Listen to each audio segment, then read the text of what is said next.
এ পিচ্ছি, তুই জানিস এই মেয়েটাকে? জানি তো, মেয়েটা তোমার গার্লফ্রেন্ড। এবার অন্য গালে ঠাস করে আরেকটা চড় মারলাম। পিচিটা দুই গালে দুই হাত দিয়ে জোরে জোরে কান্না করতে লাগলো।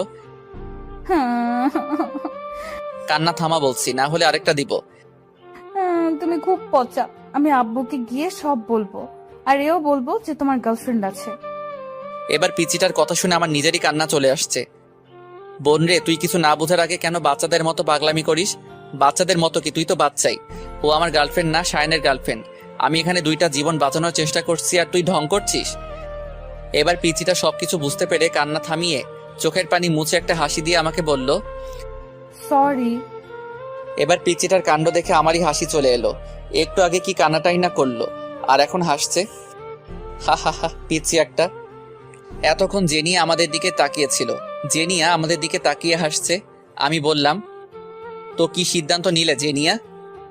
আমি পালিয়ে যেতে প্রস্তুত ভাইয়া। পরের দিনই সায়ান আর জেনিয়া চট্টগ্রাম পালিয়ে যায়। আর মাত্র 7 দিন বাকি আমার আর পিচিটার ডিভোর্স পেপার আসতে।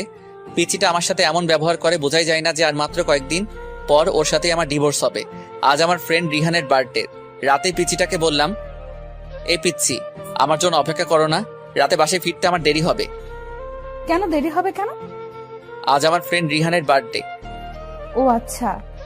মুখে বলছে আচ্ছা, কিন্তু আমি জানি পিচিটা ঠিকই আমার জন্য না খেয়ে বসে থাকবে। রিহান বার্থডে পার্টিটা শুধু আমরা তিনজনকে নিয়েই দিচ্ছে, আমি, রাকিব আর আবির। কেক কাটা শেষে রিহানকে নিয়ে কয়েকটা সেলফি তুলে ফেসবুকে আপলোড দিলাম। তারপর কিছু খাবার খেয়ে আমি ওদের থেকে বিদায় নিয়ে চলে আসছিলাম। তখনই আমাকে রিহান আটকালো আর বলল, কিরে, কোথায় যাচ্ছিস? আসল পার্টিটাই তো হলো না। বলে একটা ব্যাগ থেকে 3টা বোতল বের করলো। কি রে, এসব কিসের বোতল? এইগুলা মদের বোতল। ছি সরা, এখান থেকে আমি এগুলো খাই নাকি? তোরা জানিস না আমি এগুলো খাই না। জানি, তবুও আজ খেতে হবে।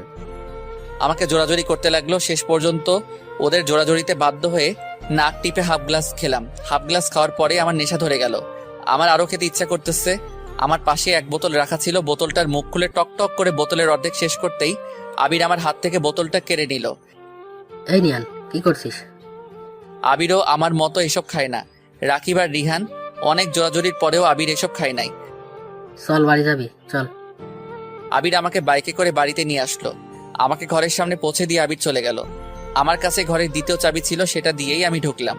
মাথা ঘুরছে, হাঁটতে পারছি না। কষ্ট করে রুমে আসলাম। দরজা ধাক্কা দিতেই খুলে গেল।